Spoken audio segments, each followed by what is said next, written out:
Teacher: చదువులో మీ అబ్బాయి చాలా వీక్‌గా ఉన్నాడు. ఏదైనా ట్యూషన్ పెట్టించండి. రామయ్య: అలాగే టీచర్.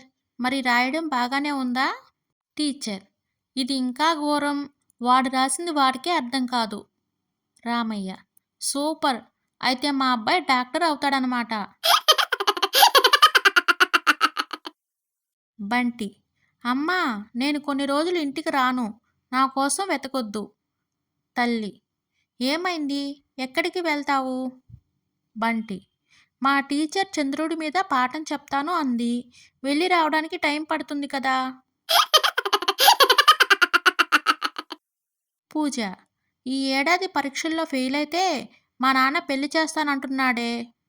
లాస్య: అవునా? మరి బాగా చదువుతున్నావా? పూజ: చదవడం దేనికి? పెళ్ళికి ఎలాంటి నగలు, చీరలు కొనుక్కోవాలా అని ఆలోచిస్తున్నానే.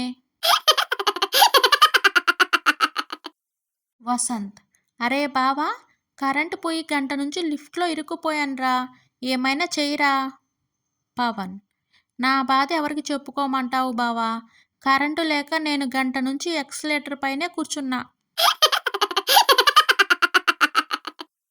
అప్పారావు: స్వామీజీ, నేను ఈరోజు నిష్ఠగా ఉపవాసం చేయాలనుకుంటున్నాను. ఏం చేస్తే దేవతలు కరుణిస్తారు? Swamiji: no WhatsApp, no internet, no Facebook, no selfie, no phone. ఈ కఠినమైన ఉపవాసం చేస్తే సకల దేవతలు వైఫై లాగా నీ చుట్టూనే ఉంటారు నాయనా. చందు: ప్రియా, నేను మీకేమైనా అప్పు ఉన్నానా? ప్రియా: అలా ఏం లేదే. ఎందుకు అలా అడుగుతున్నావు చందు? చందు: ఏం లేదు. రోజు రోజుకి మీ మీద నాకు ఇంట్రెస్ట్ పెరిగిపోతుంటేను. భార్య: ఏమండి, మీరు ఎలాగో పెళ్ళికి రాలేనంటున్నారుగా. నేను బాబు వెళ్ళొస్తాం. ఏమైనా చదివించమంటారా?